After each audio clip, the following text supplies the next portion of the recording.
Across those 68, were they?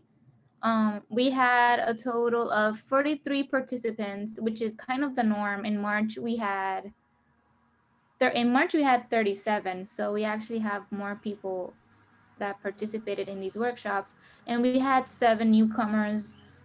2 of them were recurring. They continued coming. I told Mingjie that one of them came 5 times and another one came 3 times, so there's been engagement. Christina, but listening to Christina was so impactful, and anything in that message needs to be put out there or anything like that. So in the end, this is just a place for people to really acknowledge their pain and suffering, because it's so healing, it's so effective, it's going to transform your life and heal. And Christina, I could tell that she's transformed. She's a fierce warrior. And another option would be to up social media presence, because I know from college, you're on your phone a lot. Thank you, Donna, for bringing that up. My initial thought was to make it as in something you like unlock. In short, noble gases don't react. They don't react because all their valence electrons have been filled. There's actually 8 electrons that needs to fill around the atom for it to not have to do anything. So a noble shadow is the state of where we want it to go. Okay, a noble shadow is a state of complete acceptance that this is what it is. An alchemized shadow, on the other hand, is like a highly reactive element on the periodic table. It's it needs to bond to survive. It's like a hydrogen atom with only 1 electron. It needs to fill its, sorry, I'm all using like chemistry out there, but like if you think of an atom, like it's highly reactive, it only has 1 electron. It needs to go and find. What you're saying makes sense, though. It's what you're like saying. It makes sense. Just doing the math doesn't make sense. Okay, all right. You make sense. We're not doing OChem here, so don't worry. Yeah, so they're codependent. Yes, they need to find another electron to share with, or else they're not gonna be okay. They're not okay. They're constantly reactive, right? So when it comes to our shadows, we each have alchemized and noble shadow states. The alchemized shadow is when you get what we know as being triggered, right? And a trigger, for example, is like you're walking down the street and then you see a red balloon. And for anyone that doesn't have like a previous history with red balloons, it would just be like, oh, it's a red balloon, whatever, right? They'll just keep walking. But for the person that has a history of red balloons, maybe they, as a child, they just watch way too much clown horror movies, and everything in that scary movie was about red balloons, and that's when the clown killer comes and kills you, right? So they'll get triggered. If there's a red balloon, they're gonna think about the clown, right? So that's an alchemized shadow. You haven't resolved the fear of clowns. Again, another example, right? So this is an alchemized shadow state, and we all have that. Okay, and this is why we journal, and we just journal whatever, like in the first act, we just like let it all out, because we need to know what parts are still highly reactive, right? And our goal is to understand where the origins of this comes from. And once we understand the origins and we resolve that origin, it becomes nobilized. Start here with the you. You miss your dad and feel like a part of you has always been missing since he died. I think when someone, it doesn't say how he died, but when someone dies, that's a closure you never really get. You're betrayed by the person you love, and you don't know how to shake that pain or trust someone again, because when you're betrayed, anything anyone else does becomes this, you put all of what that one person who hurts you did onto that other people, and it's really hard to shake that feeling. You're never able to truly heal from the loss of your father, because you've constantly tried to distract yourself from dealing with that pain and facing it head on. So maybe another way of saying that is that she needs to love herself first, like regardless of the flaws. So she needs to she needs to know that she is good enough and love herself. Feeling that he's all alone. The reason why he feels he's all alone is because he thinks that the shadows he's contending with is something that nobody else out there has experienced or could understand. It's exactly about creating mirrors for Aaron. It's like, so it's a little bit more research legwork on your part, Brian, for Aaron, because Aaron needs to hear parts of his story in people from all walks of life. Mingjie, you know, as having done this interview with Ricardo, that there is this point where you both kind of focus on the purpose, perspective, and decision, and how those interrelate in decision, perspective, and purpose. And how by making a decision and actively changing your perspective, you can then find your purpose. And I think that I gathered a lot out of this video, and I think that anybody could, and especially in Oliver, just reissuing that idea of you can make these decisions, and these decisions can change your perspective. And with that changing perspective, you can find your purpose. Her feeling like she needs to give up parts of herself in exchange for conditional love and affection, because she doesn't know the power of giving that to herself. She doesn't know yet the tools of giving herself unconditional love and affection, and she doesn't know yet how to validate herself and put her opinion either equal or above other people's opinions of her. And that's her solution. Her solution is to know the tools on how to validate herself. Stage until you have fulfilled all your divinely designed purpose here. What the power of face-to-face does on a conscious level is that it begins the process of shadow integration. To first understand shadow integration, you must first understand the properties of shadows. Building your business or anything like that, or you want to build up quality relationships with people, you want to know what's your purpose and your why. So that's why it resonates. And plus, going down the, getting in touch with, understanding your dark side and revealing them instead of hiding them. Yeah, I feel like the same passage that Sandy mentioned, knowing your purpose. And once you know the purpose, more things become possible. Mm-hmm. And I feel like that's where I'm trying to aim. It's the program itself. So we're gonna put that under general fund for now, until you decide later, once you get comfortable with everything, you can come to me and suggest a different fund if you feel like it's better.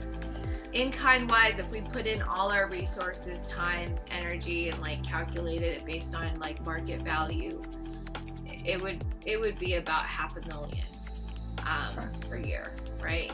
But since we're all in kind right now and we're still figuring out the grant writing process, our financial money operating expense in 2020 was about $6,300. Don't quote me on that, but somewhere around the 6,000s. And so these now.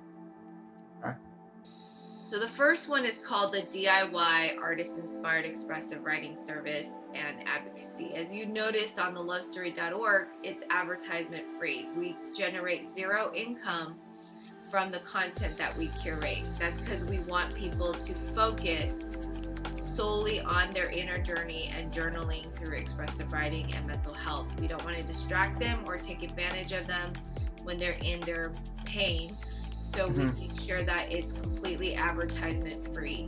Okay. And this can only be run through, later on, we plan on building a network of a grant writing system, so we could keep foundations like funding us, or we ask for corporate sponsors, or sorry, corporate donors.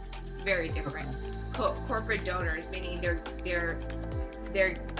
donating to this cause without an expectation of a return on their investment, and they get a tax deduction. So like legally, it has to be a donation, and we don't give them anything in return. That way they can get their tax return. Okay. Yeah, but this will fund, we have fixed costs for this. Our hosting server on the Love Story website is about $130 per month, plus $20 for MailChimp service, where we automate the emails, where we give them even more information and free stuff, like free e-journals, like just talking to them on how to journal more effectively. So this is all a program service in the most philanthropic sense. Okay. So, and then it goes into more detail as like what exactly are we offering them. And again, we curate artist interviews, journal entries, all that. That's all part of our first program service, to offer free, do-it-yourself, artist-inspired expressive writing. Second part is the Mirror Darkly series, which you are welcome to, Kim, because you're inside the Act One Slack channel. And so what we do is we're a collective of journal artists who are volunteering our time to hold space for an hour, like 2, 3, 4, 5 times a week, depending on who it is. And what we do is we offer these journaling workshops. Now we're currently charging at $5 just because we need that money to maintain the servers. But we ourselves, the people behind it that's running it, we're all doing it pro bono. Okay. And this expressive writing is super powerful, because this is when we bring in people together. We do peer-to-peer journaling. We share our journal entries together. We resonate, edit each other's journal entries. We are, we're basically holding space for other people to process their emotions in fiction. This is honestly our pride and joy right now. We started presenting this in 2020 at the beginning of the pandemic, and we felt like this would help people. And now we realize it is helping people, because we ourselves who are doing this have bonded and connected through it. So we're like, okay, let's see how we can scale this in the future. But this is what our focus is on in 2021, is program service 1 and 2. So a lot of our expenses is funneling program service 1 and 2. We're short on like if you Google the love story, we're number 1, we're top, right? But when people Google love story, they're not expecting heartbreak, trauma, and grief. They're expecting a love story. And since we've only designed the first 3 acts, and there's 7 acts to create the love story, it looks like we're all kind of a little emo, like for a love story. I mean, there's nothing wrong with emo. I'm totally emo, like I love emo. It's just right now we're focusing on the tragedy. So there might be a disconnect when people Google the love story. People who Google the love story aren't looking for tragedy, right? And we are currently in the service of servicing people who are going through tragedy. So one of the things I would like both of you to get on a conference call with me and Katie and Kim is we should come together and come up with a set number of key terms that we would put on the SEO, so that when people do Google, let's say heartbreak, trauma, grief, expressive writing, journaling, that our organization would pop up at the top. That's really our goal this year in 2021, is like validating expressive writing as a formidable and highly effective tool for mental health, heartbreak, grief, and trauma. And also just getting our journal entries out there, right? So as far as like posting and stuff, that's just very like, I trust totally like professional or like different market. That's all it is. Right. That's it. Okay. Different market. Okay. So like the nonprofit is going to be more informal, and sort of like it will become formal. Like okay. we're leaning towards structure. We're getting there. Yeah. It's a little chaotic, but we're getting Yeah. Right. But once we formulate a structure for the nonprofit, Yeah. the funding source is different for the nonprofit, and the market is different for the nonprofit. Okay. Eventually, we're marketing to college students who and high school students that are and people in underserved communities that need extra mental health resources, right? So, Okay, for the nonprofit. yeah, nonprofit student based, and Okay. are more it's for profit because we're actually just testing it. Honestly, we're A/B testing like what type of funding framework works for this type of service. Okay. And if the profit ends up winning out, we might just start we just might duplicate this model for other markets under the nonprofit. Sure. And if nonprofit is actually more like, the reason I want to do this is I want to see what are the benefits of nonprofit and what are the benefits of for-profit. Okay. All right, then we're definitely wanting to go with crowdfunding to start off with for the for-profit, because even angels are going to want a return on their investment, and so they're not going to want to hear,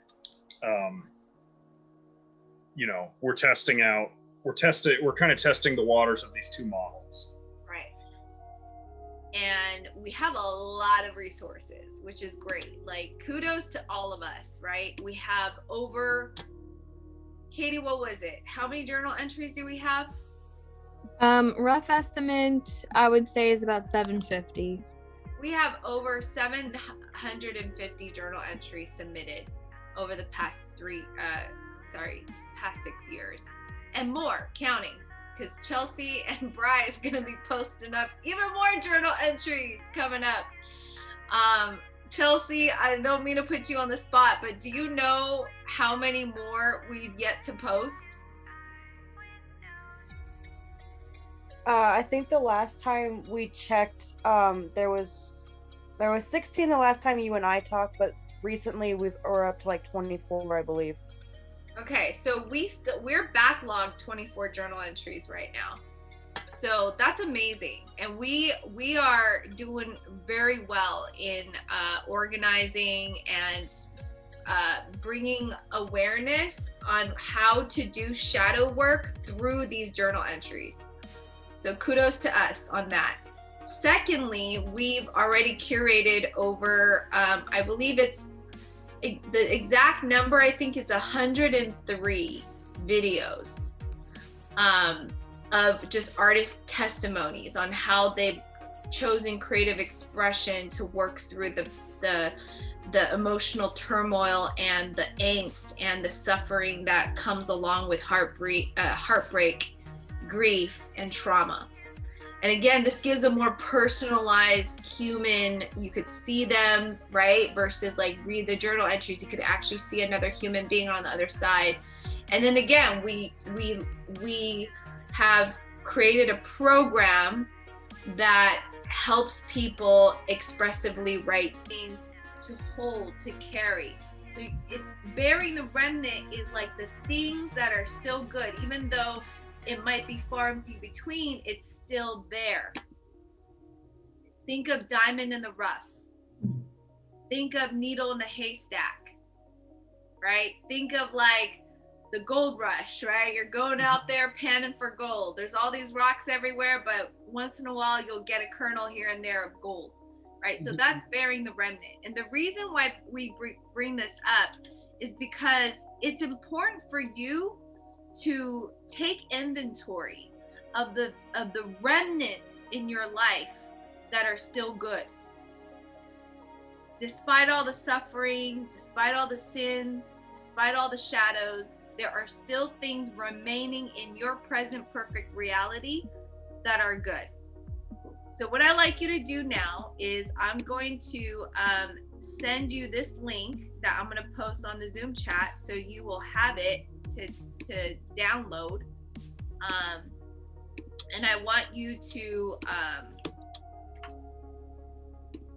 download it and begin taking inventory. So we're going to say, list your remnants, the people, places, things that remind you of the good things, the positive resonances, that reflects your silver lining, the things that remain now.